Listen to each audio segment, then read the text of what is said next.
En la clase de hoy voy a hacer una introducción a la filosofía para luego incursionar en el pensamiento antiguo y continuar con este tema en sucesivas clases. Para introducirnos en la filosofía voy en primer lugar a intentar dar alguna definición, empezando por la etimología de la palabra, es decir, por el origen semántico del término, que sabemos proviene del griego, eh, filos, que significa filo, que significa amor, y sofía, que significa sabiduría. La filosofía es entonces eh, etimológicamente el amor a la sabiduría.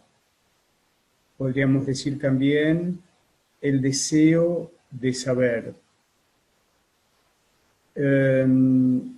Hay distintas definiciones de filosofía. Voy a mencionar una que me parece muy interesante, que dice que la filosofía es el abandono de la actitud ingenua frente a las cosas del hombre, del mundo y de la vida. Entonces, la filosofía empieza con este abandono de un pensamiento ingenuo y sorprendiéndose frente a todo lo que hay. El deseo de saber, que es justamente la filosofía, ese movimiento que lleva al humano a investigar, a sorprenderse, a cuestionarse sobre lo obvio, ese deseo de saber supone justamente la falta de saber. Hay deseo de saber porque el ser humano está en falta de saber. Es la falta de saber lo que inicia, digamos, este movimiento hacia el saber, saber nunca del todo alcanzado. Entonces, la filosofía está relacionada con la falta de saber. En ese sentido, un filósofo antiguo llamado Pitágoras decía, solo los dioses son sabios, el ser humano solo puede ser filósofo, es decir, el ser humano solo puede ser amante de la sabiduría. Entonces, vamos a ver que, tomando en cuenta esta definición, la filosofía es entonces el abandono de un modo de pensamiento que tiene que ver con, si ustedes quieren, con el saber de sentido común, por otro modo de pensamiento que va a cuestionar lo obvio. Vamos entonces a decir que la filosofía es el cuestionamiento acerca de lo obvio a partir del asombro, ¿sí? Hay quienes hablaron del asombro frente a todo lo que hay. Es decir, cuando el hombre empieza a asombrarse acerca de que hay cosas, como dice Leibniz, en lugar de nada. ¿Sí? La pregunta de Leibniz, filósofo moderno, es ¿por qué hay ser pudiendo no haber habido nada? Bueno, esta es una pregunta que tiene que ver con el asombro por todo lo que hay y por todo eso que hay en movimiento. Esto va a asombrar a los primeros pensadores. En ese sentido, nosotros vamos a incursionar en el pensamiento antiguo, en los primeros filósofos, en los filósofos de la antigüedad clásica, y me gustaría, para iniciar este tema, dar una definición acerca de la filosofía antigua, diciendo que la filosofía antigua es el pensamiento racional, pagano y occidental que transcurre entre el siglo VI antes de Cristo y el siglo VI después de Cristo. Es decir, es toda una actividad filosófica que se inicia, hasta donde sabemos, esta es una aclaración que voy a hacer dentro de unos instantes, que se inicia en el 585 antes de Cristo y que finaliza en el 529 después de Cristo. Son aproximadamente 1100 años, y esta actividad filosófica incluye a pensadores tanto griegos como romanos. Como les decía hace un rato, la fecha de comienzo, el siglo VI antes de Cristo, y más precisamente el año 585, como todas las periodizaciones en historia, hay que tomarlas con cierta cautela. Esa fecha de comienzo es hasta donde se sabe. Esto quiere decir que no podemos afirmar con certeza que antes del 585 antes de Cristo no haya habido otros intentos de pensar racionalmente la realidad, de pensar racionalmente todo lo que hay. Eso por un lado, eso en lo que respecta a la delimitación temporal del pensamiento antiguo. Por otro lado, es importante saber que durante estas clases yo me voy a referir al pensamiento occidental. Y esto, es decir, el recorte que nosotros hacemos, fundamentalmente en las escuelas y en las universidades, es un recorte acerca del pensamiento occidental. Y cuando hablamos de pensamiento antiguo, nos estamos refiriendo fundamentalmente a la antigüedad greco-romana, lo cual no quita, digamos, que no hayan existido otras culturas previas o contemporáneas a la cultura greco-romana antigua, como por ejemplo el antiguo Egipto, la India antigua, la China antigua. Es decir, es importante hacer esta aclaración para no reducir, si ustedes quieren, el origen del pensamiento racional a la civilización occidental.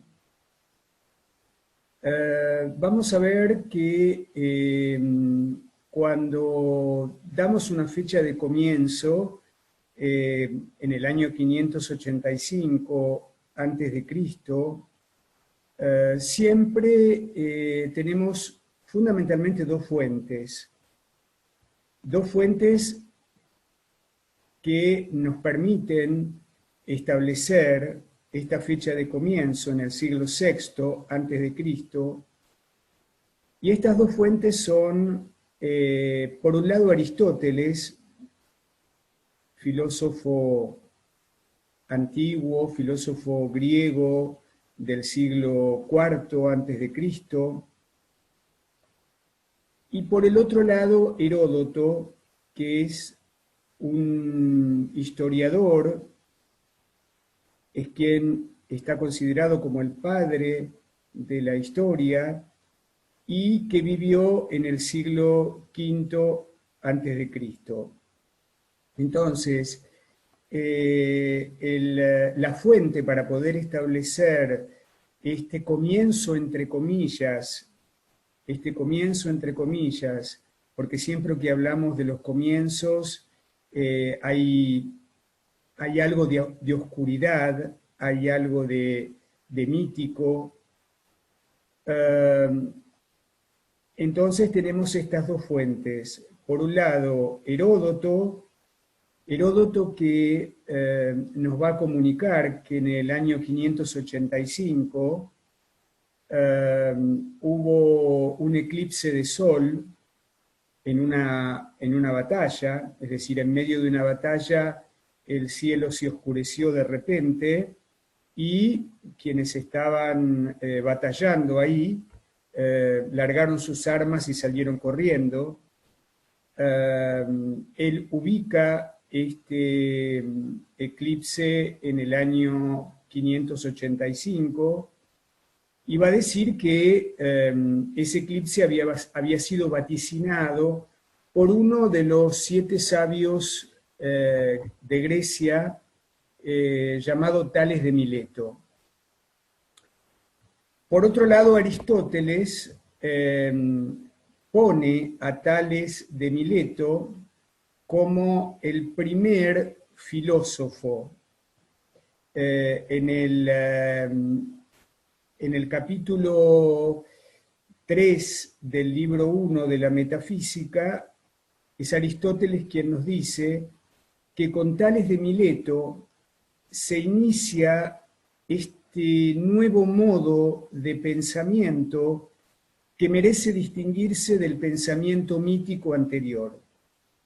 Esta también es otra definición de la filosofía, ¿no? Es decir, el pasaje del mitos al logos, es decir, el abandono de un pensamiento hasta ese momento predominantemente mítico, en donde ubicamos en la antigüedad a Homero y a Hesíodo, a quienes también Aristóteles menciona como los primeros que teologizaron, es decir, aquellos que hablaron de los dioses y aquellos que explicaron de alguna manera la realidad, aquellos que intentaron explicar la realidad refiriéndose a los dioses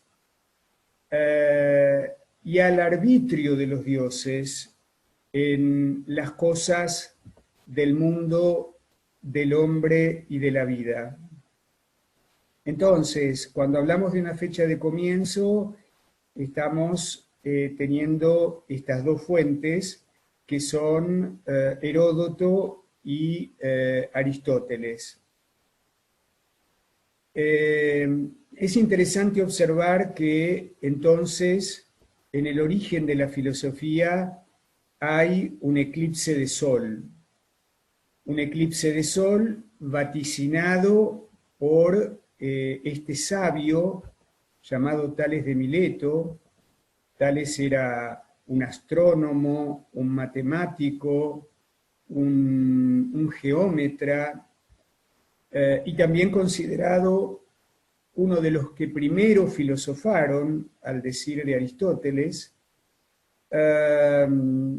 Entonces, hay un eclipse de sol en el origen de la filosofía, en el origen del pensamiento racional, de este pensamiento que empieza a basarse en métodos de observación de la realidad y no en la intervención de los dioses.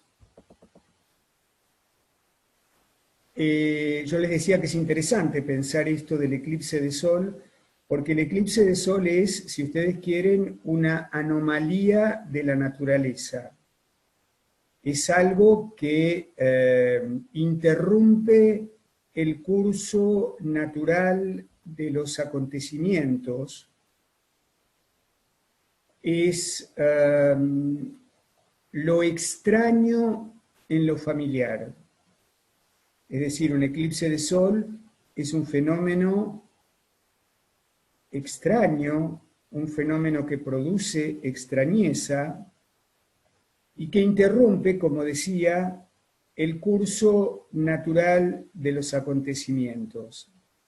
Entonces podemos pensar este eclipse de sol, más allá de la realidad de su ocurrencia, lo podemos pensar como una metáfora de la filosofía.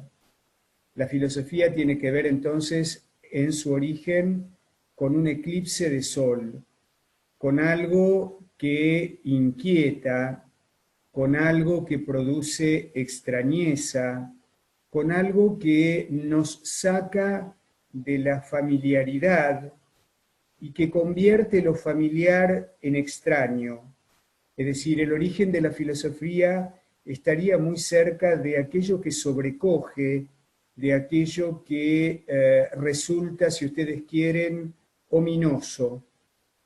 Cuando lo familiar se vuelve extraño, ahí comienza la filosofía, ahí comienzan las preguntas acerca de lo obvio, porque en lo obvio también hay algo extraño.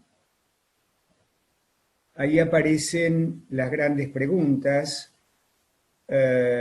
¿por qué hay ser pudiendo no haber habido nada? ¿Por qué hay vida? ¿Por qué vivo? ¿Por qué muero? Toda una serie de preguntas que tienen que ver con este pensamiento que, según Aristóteles, se inicia entonces en el 585 a.C., a partir de este eclipse de sol vaticinado por Tales de Mileto. En el transcurso de estos 1100 años vamos a encontrar distintos períodos. Hay dos grandes períodos. Uno de esos períodos es el período ontológico, o también llamado período griego, y hay otro gran período que es el período eudemonológico. La palabra eudemonología, ¿sí? O eudaimonía significa felicidad, significa bienestar espiritual. Y este período eudemonológico, que es también llamado período helenístico imperial, se va a dar posteriormente al período griego, al período ontológico, que se inicia con Tales de Mileto. Dentro del período griego o período ontológico, vamos a encontrar distintos subperíodos, distintas etapas. El primer subperíodo va a ser el subperíodo cosmológico, o también llamado presocrático. Ahí ubicamos a los que, como dice Aristóteles en la Metafísica, a los que primero filosofaron, a los filósofos presocráticos. El período cosmológico abarca desde el siglo VI hasta el siglo V antes de Cristo, donde se inicia un nuevo período, que es el período antropológico. En el período antropológico ubicamos a Sócrates, a los sofistas, a los dramaturgos. Es el período en que aparece la tragedia y también la comedia, es decir, los autores de piezas de teatro como Esquilo, Sófocles, Eurípides, Aristófanes como representante de la comedia, Éupolis, que es otro comediógrafo del siglo V. En ese siglo V, que además es el siglo de Pericles, que es el siglo de oro de Atenas, que es el momento en que Atenas tiene un gran esplendor económico y donde la democracia alcanza su punto máximo. En este periodo también encontramos a Hipócrates, que es el padre de la medicina. Es el periodo en que vamos a encontrar también a Heródoto, como decíamos, el padre de la historia, quien está considerado como el padre de la historia, el primer histor, como se dice en griego, el testigo ocular de determinados acontecimientos y que los va a transmitir. Es el siglo de las grandes construcciones en Atenas, el Partenón, por ejemplo. Es el siglo del gran escultor Fidías. Es el siglo del poeta Píndaro. Bueno, este periodo del cual nos vamos a ocupar en otra de las clases es el periodo llamado antropológico. El último periodo o subperíodo que está dentro del el periodo griego o periodo ontológico del pensamiento antiguo va a ser el periodo metafísico. Acá estamos ya en el siglo IV antes de Cristo, y en este periodo vamos a ubicar a Platón y a Aristóteles. Vamos a ver que estos subperíodos del llamado período griego implican intereses filosóficos diferentes.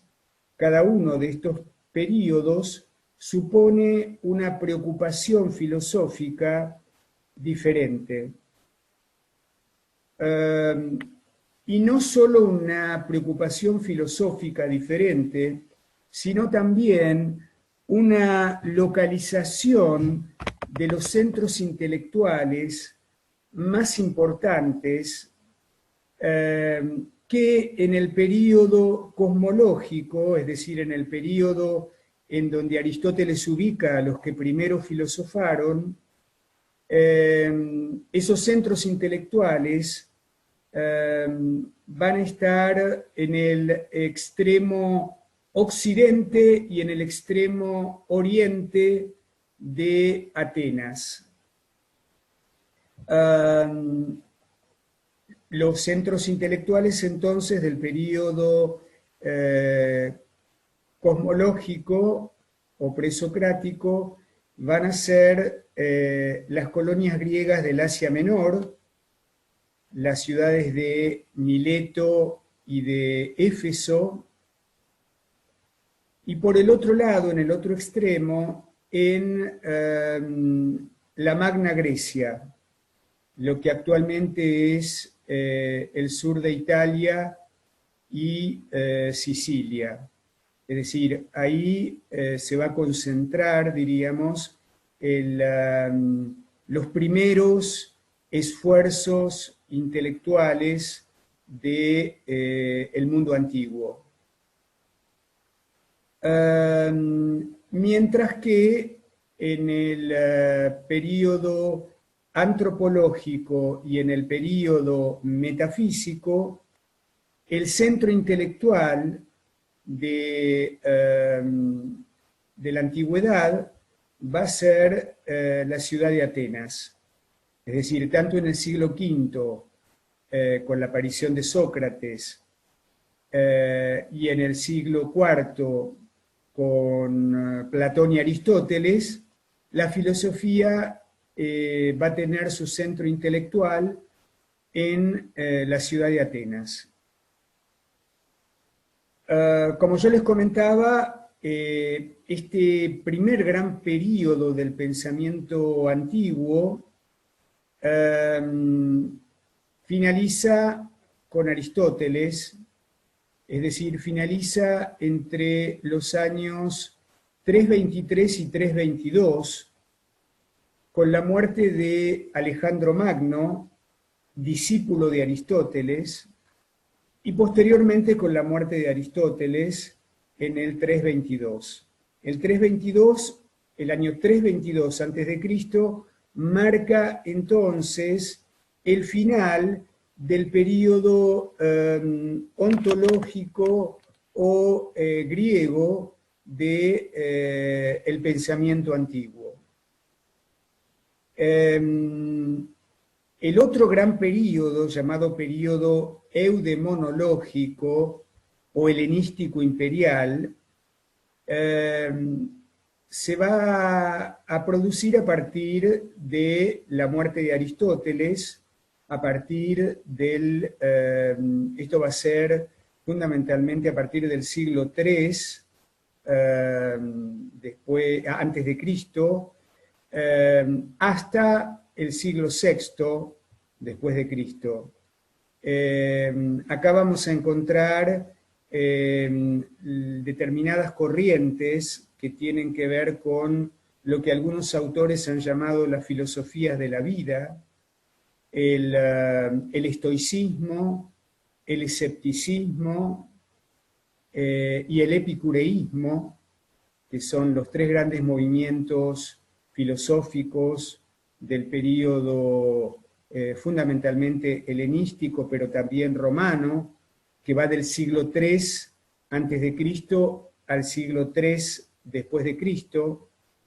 Y tenemos finalmente, desde el siglo III después de Cristo al siglo VI después de Cristo, un movimiento filosófico que se llama el neoplatonismo, que se inicia con un filósofo llamado Plotino,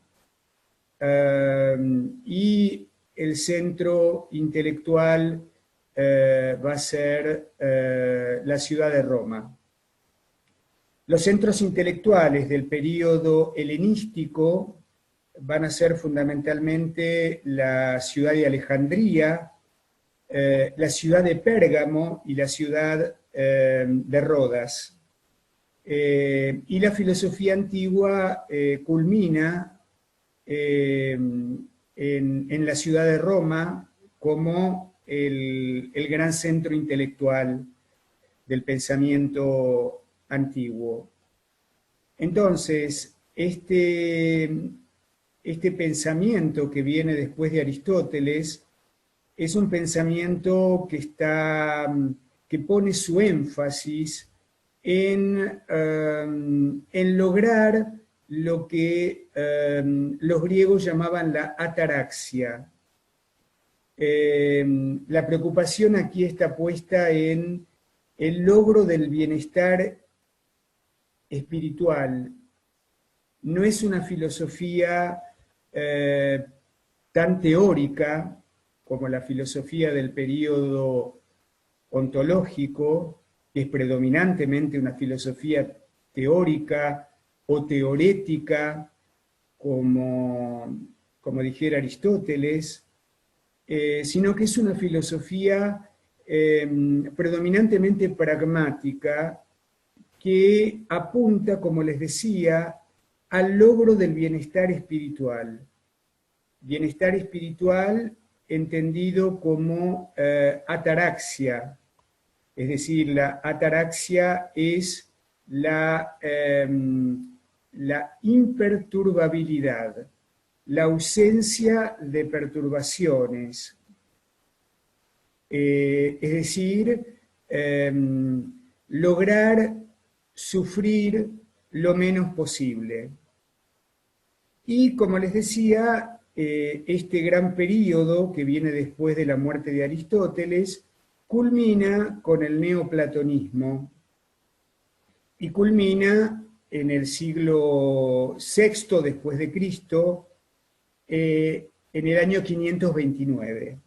Entonces, recapitulando, el pensamiento antiguo, este pensamiento occidental, racional y pagano, que comienza en el siglo VI antes de Cristo, va a culminar en el siglo VI después de Cristo, más precisamente en el año 529, cuando un emperador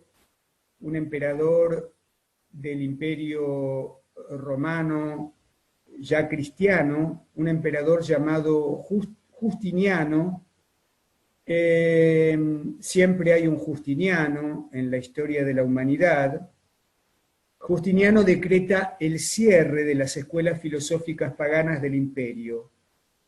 Justiniano, con el fin de unificar el imperio dentro de el clima del cristianismo, cierra la Academia de Platón y prohíbe la enseñanza de la filosofía pagana. O sea que en el siglo VI culmina lo que podríamos llamar el pensamiento antiguo. Sabemos que ya cayó el Imperio Romano de Occidente. Ustedes saben que la declinación del Imperio Romano de Occidente comienza en el siglo III después de Cristo, y su quebranto definitivo es en el siglo IV después de Cristo, en el siglo V después de Cristo, el quebranto definitivo del Imperio Romano que se inicia en el siglo III, tiene su punto culminante en el siglo V, es decir, en el 476 después de Cristo. Es decir, Roma ya es cristiana en el siglo VI, que sabemos para algunos historiadores ya estamos en periodo medieval. ¿Sí? El medioevo empieza en el siglo V. Entonces, el pensamiento antiguo convive, diríamos, durante 100 años con lo que va a ser ya el pensamiento medieval. Recapitulando, entonces, en la clase de hoy, que va a continuar en otras clases, dimos dos definiciones. Una primera definición de filosofía. Dijimos algo así, que la filosofía es el abandono de un pensamiento basado en el mitos por un pensamiento basado en el logos. Es decir, la filosofía es un pasaje del mitos al logos. Me gustaría aclarar en relación a esto que no es un pasaje que se da de manera definitiva, sino que es un pasaje que se va a dar en forma permanente a todo lo largo de la historia del conocimiento occidental. Y también les comenté otra definición de lo que es la filosofía antigua, que es por donde vamos a comenzar con respecto a este pequeño curso de filosofía. Y les decía que la filosofía antigua se define como el pensamiento racional, occidental y pagano, que va del siglo VI antes de Cristo al siglo VI después de Cristo. Hay un término ahí que es el término pagano. El paganismo es la cultura greco-romana antigua desde la perspectiva religiosa. El paganismo es, diríamos, el politeísmo antiguo, ¿sí? Sabemos que la cultura greco-romana antigua es politeísta, ¿sí? Si bien hay un gran dios en el panteón helénico que es Zeus, hay otros dioses, ¿no? Y cada ámbito de la realidad es un dios, ¿sí? Por ejemplo, cuando los griegos se refieren al mar, se refieren a Poseidón, ¿sí? Esto es lo que de alguna manera va a cambiar a partir de este advenimiento del predominio del pensamiento racional. El término pagano, entonces, es un término que en realidad proviene del cristianismo. Los cristianos llamaban paganos a los campesinos, ¿sí? Politeístas, a los que persiguieron, diríamos, ¿no? La palabra pagano proviene del latín paganus, que significa campesino. El pagus es el campo y el paganus es el campesino. Es decir, sabemos que el cristianismo es una religión de implantación urbana, así como el paganismo estaba, digamos, fundamentalmente en las zonas rurales. Es un pensamiento racional y al mismo tiempo pagano, este pensamiento antiguo que empezamos a abordar en estas clases, porque convive lo racional con lo mítico. Es decir, hay en este pensamiento predominantemente racional residuos mitológicos.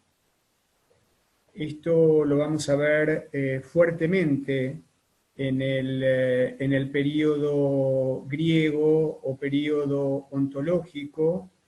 Y también, bueno, vamos a ver que el mito va a ser tomado como un recurso para, de alguna manera, ilustrar aquello tan abstracto que a veces los filósofos van a estar diciendo. Este va a ser el caso de Platón. Platón va a recurrir muchas veces al mito como una manera de hacer llegar su pensamiento a la mayoría de la gente, ¿sí? Sabemos que los griegos se educaban estudiando a Homero y estudiando a Hesíodo, con lo cual el mito es un recurso para bajar, si ustedes quieren, de lo abstracto a lo concreto, es decir, para de alguna manera ejemplificar ese desarrollo teorético. Bien, otra cosa que quería decir es que estos primeros tiempos de la filosofía, lo que tiene que ver con lo que yo les comentaba como periodo ontológico o período griego, va a ser una filosofía dirigida al ciudadano, ¿sí? Vamos a ver que muchos de estos pensadores comentaban sus pensamientos en el ágora, ¿sí? Es decir, estaban en el ágora, parados en una especie de pedestal y comentaban sus pensamientos, ¿sí? Era una filosofía eminentemente oral, porque la cultura antigua es una cultura de transmisión eminentemente oral, porque son muy pocos los que saben leer y escribir. Entonces, esta es una filosofía dedicada al ciudadano. El ciudadano es el habitante de la polis, es decir, aquel que no puede ser pensado por fuera de la polis. Este sería el ciudadano, lo que Aristóteles va a llamar el zoon politikon, el ser político, el viviente en ciudades. Mientras que la filosofía helenístico-imperial, la filosofía helenístico-romana, va a ser una filosofía, digamos, dirigida al individuo. Tiene más que ver con el individuo que con el ciudadano. Bueno, por hoy vamos a dejar esta introducción y vamos a continuar en próximas clases. Muchísimas gracias por estar ahí y por escucharme.